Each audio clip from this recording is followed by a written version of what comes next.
दादा नमस्ते. नमस्ते नमस्ते. काय सांगाल कसं नियोजन ठरलेलं आजचं?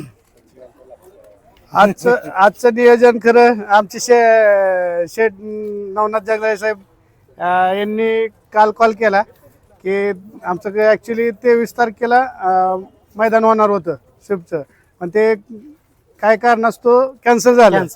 त्याच्यामुळं आता अचानक म्हणले नाही, म्हणले पहिल्यापासून त्यांची इच्छा होती ह्याच मैदानाला पळायचं आणि खरंच त्यांच्या मनातलंच इच्छा पूर्ण होती आतापर्यंत. लक्षात सचिन खरंच त्यांच्या इच्छा सगळ्या पूर्ण केल्या, त्यांच्या बिन माझे बी दोघांचे पण त्यांच्या मनात होतं स्विफ्टपेक्षा आम्हाला ह्या मैदानाला खेळायची, 22 तारखेला खेळायची. व्यवसाय आणि कर्मभूमी बरोबर आहे. आणि योगायोग असा की हा शेवटी आम्हाला मैदान खेळावं लागलं आणि ह्या मैदानात सचिन आणि लक्षाने जे काय करायचं ते करून दाखवलं. काय सांगाल म्हणजे सेमीला पण गाडी आता काय कारण असतो मग म्हणावं किंवा झेंडा पडला नाही, झेंडा पडायच्या अगोदर सगळ्याच गाड्या सुटून वरती आल्या. ते आता योगा म्हणजे त्याला एक आपण हे म्हणावं लागेल की ते बॅट झाला आपल्यासाठी थोडस वेळच खराब होता म्हणायचा आणि ते चुकून झालं. आणि त्याच्यानंतर जे काय घडलं ते आमच्या अतिशय मनासारखं चांगलं घडलं. कुठंतरी तुम्ही जोडी म्हणजे हे करायचा म्हणजे फोडण्याचा प्रयत्न पण झालेला, पण आज तसंच म्हणजे नाही जोडी फोडण्याचा कधीच विषय झालेला नाही आणि जोडी कधी फुटणारही नाही. आता काय कारण असतो, असतात पाहुणे असतात, त्यांची पाहुणे आहेत ते बावऱ्यावले, त्यांना पण मैदानाला आता शेवटी नंदे क्षेत्रात आपण जपत असताना नाते पण जपावं लागतात, मित्र पण जपावं लागतात. हे क्षेत्र खेळायचं आहे तर आपल्याला सगळे नाते वगैरे सगळं संबंध ठेवायला लागतात. त्याच्या कारणास्तव त्यावेळेस झालं नियोजन, पण आम्हाला अपेक्षित नव्हतं की एका सेमीत आम्ही एकत्र येऊ. दादा काय सांगाल लक्ष्याविषयी, काय सांगाल? लक्षाचं काय बोलेल एवढं करेल एवढं कौतुक कमी आहे. खरेच दोन हिरे आहेत आमचे आणि लक्ष असो सचिन असो, खरेच एक आम्हाला अनमोल हिरे सापडले दोघांना पण. आणि ह्याची म्हणजे कुठंच आम्ही त्याची व्हॅल्यू करू शकत नाही दोघांचीही. त्यामुळं काय ते बोलले इतकं कमीच आहे त्यांच्याबद्दल. आणि खास ह्या त्रिकुटासाठी तुम्ही आज माळशिरसवरनं प्रवास करून ते येणार नव्हते. मला फोन झाला तर म्हणले नाही, सारखं सारखं व्यवसाय सोडून जमत नाही आणि योग्य पण नाही. आता थोडं इलेक्शन चालू असल्यामुळे त्यांना पण गर्दी असते. त्यातून त्यांनी पण प्रयत्न केला आणि बोललो तर म्हणलं या तुम्ही प्रयत्न करून या, आणि त्या शब्दाला कुठंतरी मान ठेवून त्यांनी स्वतः आले. आम्हाला पण चांगलं वाटलं. दादा आज तुमच्या दुकानाच्या नावावरनं तुम्ही चिठ्ठी टाकली, काय सांगा त्याविषयी? नाही, पहिल्यापासून आपल्या दुकानाच्या नावावर चिठ्ठी असते. जरी पुसेगावचं जरी झालं, कुठलं जरी झालं तरी आपलं दुकानाचं नाव, माझं आणि मुलाचं नाव आणि पाटलांचं, या नावावरती गाडी आपण पळवतो पहिल्यापासूनच. आणि ह्या नावाला पण लक आहे, काय सांगा? नावाला लक म्हणजे आम्हाला तसं सचिन आणि लक्षाचं नाव असेल तेवढं लक जास्तच आहे. त्यामुळं आम्ही त्या जोडीचंच नाव टाकतो जास्त करून. काल तिरकवडीला पण चिठ्ठ्या पडलेल्या आहे, पण मला वाटलं तिकडे पण पळेल. नाही, आमचं काय नियोजन नव्हतं, पण काय बैल गाडी मालकांना असं वाटतंय की बाबा त्या नाव पळलं तर आपल्याला कुठंतरी यश भेटेल. आणि असं त्या तिरकवडी मैदानात पण झालं की त्या नंदींना गुलाल झाला, म्हणजे चांगल्या प्रकारे नंबरात येऊन त्यांनी गुलाल घेतला. म्हणजे ती पण आम्हाला आनंदाचीच गोष्ट आहे. तसं म्हणजे सचिनचा आणि लक्ष्याचा त्यांच्यावर पण आशीर्वाद लाभतोय असं आम्ही तर नाही म्हणू शकत, पण त्यांना वाटलं, त्यांना त्यांचा आनंद त्या म्हणजे गुलालात जाण्यातच मोठा आहे. आणि आम्ही असं म्हणणार नाही की त्यांना तो आशीर्वाद लागला. आम्ही एवढं म्हणजे अजून मोठं नाही झालेलो की आम्ही कोणाला एवढा मोठा आशीर्वाद देण्यासारखं. पण ठीक आहे, जे यश मिळालं त्यांच्यासाठी पण शुभेच्छा. पुढं पण असंच तुमचं यश मिळत राहो. दादा काय सांगाल आज भैयांविषयी, काय सांगाल? भैया ड्रायव्हर एकदम अतिशय चांगल्या पद्धतीने गाडी आणतात. त्यांना कुठं काय गाडी कशी आणायची हे सांगण्याची गरज नाही. आणि ते आता कमी वयातले टॉपचे भविष्यातले ड्रायव्हर होणार आहे निश्चित. आणि त्याच्या कपाळावर दिसलं तर बाळूमामांचं चित्र दिसतं एक प्रकारे, काय सांगाल त्याविषयी? थोडं बघितलं तसं दिसतं. ती श्रद्धा आहे सगळ्याच आहे आणि काय नाही आमचं नाही तर अंधश्रद्धा आहे असा प्रकार. पण ते बघितलं ना तसं थोडं दिसून येतं. म्हणजे एक त्यांचा पण आशीर्वाद म्हणायला लागेल. हा सगळ्यात मोठा आशीर्वाद म्हणावा लागेल. महादेवाचा आशीर्वाद असो, आमच्या अल्लाचा आशीर्वाद असो, सगळ्यांचा आशीर्वाद आहे आणि सगळ्या चाहत्यांचा आशीर्वाद त्यांच्या दोघांच्या पाठीशी आहे. त्यामुळं तो खंबीरपणे दोघं पण पळतात. आणि एक आता फॅन फॉलोअर पण जास्त आता निर्माण झाले. म्हणजे सचिनचे मालक होय काय झालेत तसे फॅन फॉलोअर्स झालेत. त्यांच्याच इच्छेनुसार आम्ही बऱ्यापैकी एकत्र येऊन पाळण्याचा प्रयत्न करतोय. कुठे एखाद्या वेळेस आमच्याकडून चूक झाली तरी आम्ही ऍक्सेप्ट करून पुढल्या मैदानात पुण्यानं नवीन रूपानं येण्याचा प्रयत्न करत असतोय. दादा काय सांगाल मैदान म्हणजे कसं आयोजित केलेलं आहे, कसं रान होतं काय? रान वगैरे चांगलं होतं, व्यवस्थित होतं.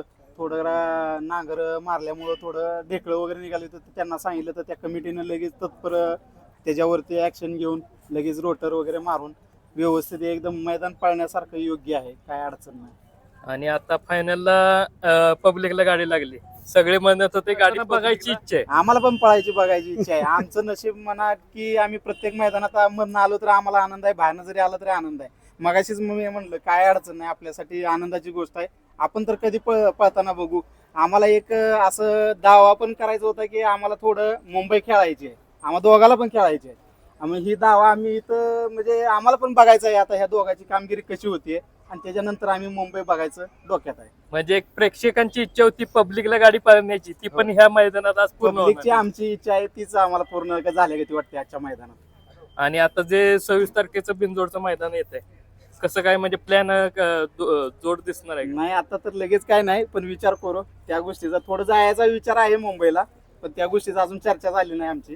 झाल्यानंतर आम्ही कळवूच. कारण पुसेगाव हिंद केसरी झाल्यापासून म्हणजे प्रत्येक भागात आता त्याचे फॅन फॉलोअर्स निर्माण झालेले, होय त्यांची म्हणजे इच्छा पूर्ण करायला आता तुम्हाला लवकरच करू, पण त्या गोष्टीचा योग्य निर्णय. कारण की लक्षाचं सचिनचं काही एवढं प्रॉब्लेम येत नाही, तो एवढा शांत आहे की काही प्रॉब्लेम येत नाही. पण लक्षाचा असा आहे की थोडं म्हणजे अग्रेसिव्ह असल्यामुळं मुंबईला जायचं तर मैदान बघून सगळ्या गोष्टी बघून मग फायनल निर्णय घेतला जाणार. दादा काय सांगाल, तुमच्या मित्राचा बैल एवढा पळतोय, हिंद केसरी झालाय आणि आज खास त्याचा पळ बघण्यासाठी तुम्ही माळशिरसवरून आलाय? मी यापूर्वी सांगितलेलं आहे, सचिन हा भविष्यातला तेंडुलकर असणार आहे आणि त्याने तो साध्य करून दाखवलेला आहे. हा भविष्यातला नाही, आता वर्तमान काळातला तेंडुलकर आहे तो सध्या. आणि तो इथून पुढेही भरपूर मैदानाला गाजवायचा आहे आणि तो भविष्यात टॉपला असेल. दादा काय सांगाल, सचिन आता तुमचं माळशिरसचं नाव आता म्हणजे सचिन सोबत माळशिरसचं नाव जोडलं गेलं गावचं नाव. नाही, निश्चितच आमच्यासाठी खूप आनंदाची गोष्ट आहे की मागं पण ओरिजिनल हिंद केसरी झाला आणि आमच्या नुसतं माळशिरसचं नाही तर आज एक नातेपुते गावचं आमच्या नाव संपूर्ण महाराष्ट्रात शहीदबाईंमुळं झालं. तसं बघायला गेलं तर शहीदबाईंची ह्यासाठी खूप बऱ्याच दिवसापासून मेहनत आहे.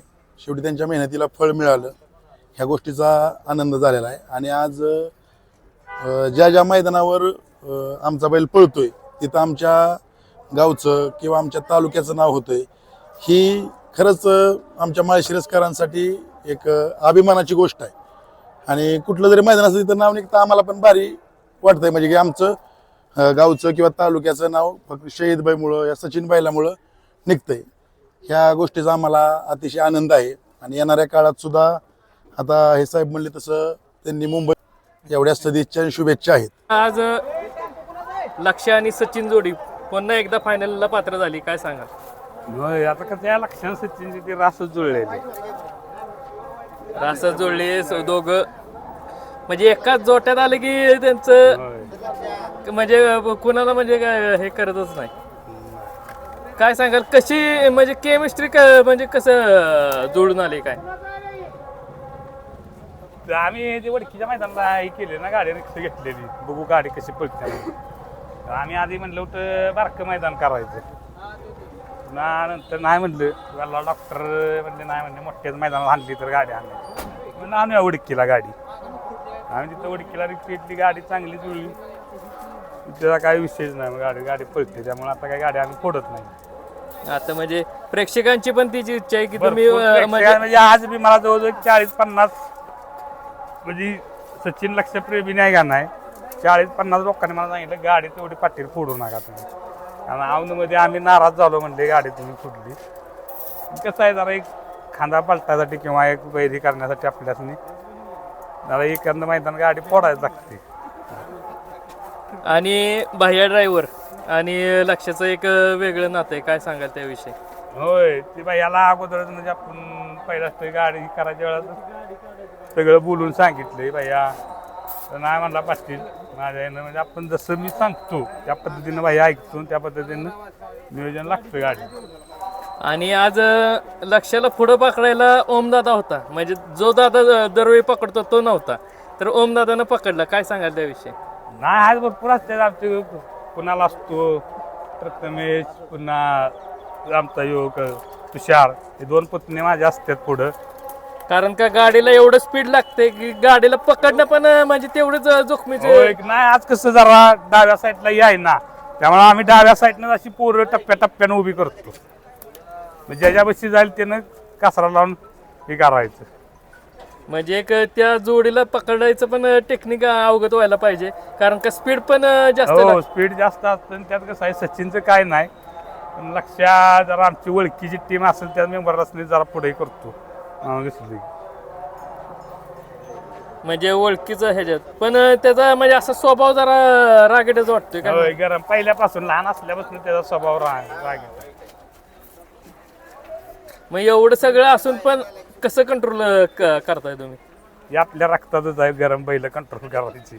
लहानपणापासून आपल्याला म्हणजे असा गरम बैलच आवडतो, मला शांत बैल आवडत नाही जास्त. कुठंतरी त्याचे खाणं गुन्हा लहान असल्यापासून तुम्हाला माहीत झाले असतील, कुठं होय, काय नाही, केलं. जेवढा इतरा बैल जेवढा गरम तेवढा लई शहाणा बैल असतो. माणूस बी बघा कसं म्हणतात बघा, एक अति शांत माणूस असला की ते माणूस म्हणतात एकदम शांत माणूस हा जरा कधीतरी धोका देतो, किंवा एकदम शांत बैल असला की धोका देणार, पण हा बैल कधी धोका देणार नाही आपल्याला. गरम बैल म्हणजे त्याच्या रक्तातच ते आहे. होय. काय सांगायला लक्ष्यामुळे आता एवढं सगळं प्रेम भेटलेलं आहे, होय. म्हणजे जिथं कुठं बैल तुम्ही म्हणजे कुठं लक्षाला बांधलं की माणसं सगळे शोधत लक्ष होय. कुठं बांधलं. काय सांग? काय त्याचं प्रेम आहे लोकांचं त्याच्यावरती, त्यामुळे पाहायला लोक येणारच. आणि आज पुणे भागात आलाय, होय, पहिल्यांदाच पुणे भागात आलं, म्हणजे नाही. हिंद केसरी झाल्यापासून पहिल्यांदाच पहिलं मैदान असेल ना हो, हिंद केसरी झालं पहिलंच मैदान. पुणे भागात? कारण आमच्या शेटजींचं आंबेगाव मध्ये आहे ना, आहेत ज्वेलरीचा व्यवसाय आहे, श्रीनाथ ज्वेलर्स आंबेगाव म्हणून हा. शेटचा. त्यामुळे इथं म्हणजे ही जरा मैदान जास्तच आम्ही केलं, म्हणजे 4-5 दिवसावर, नाही तर मी 10-12 दिवसाशिवाय बैल ही करत नाही. म्हणजे पण कसं आता गावचं मैदान असल्यामुळं म्हणजे त्यांच्या कर्मभूमीत म्हणजे होय इथं बैल पळायला पाहिजे, त्यामुळे आम्ही आजचं मैदान. शेतीची पण एक इच्छा होती, होय. त्यामुळे आजचं नियोजन झालं. होय. नाही, कोणत्याही बैल मालकाची इच्छा असतीच, आपल्या इथं बैल पळला पाहिजे, आपलं एवढं नाव बाहेर बैल पळतोय, इथल्या बी लोकांना बैल दिसला पाहिजे ना पळताना. पण ह्या मैदानाच्या आधी दुसऱ्या मैदानाचं नियोजन झालेलं, पण ते मैदान कॅन्सल झालं. 23 शिफ्टचं नियोजन झालेलं, पण ते मैदान काय कारणानं कॅन्सल झाल्यामुळे आम्ही इथं पळायचा निर्णय घेतला. धन्यवाद दादा तुम्ही दिलेल्या मोलाच्या वेळेबद्दल, आणि पुढील वाटचाल तुम्हाला शुभेच्छा देतो. आणि धन्यवाद तुम्हाला.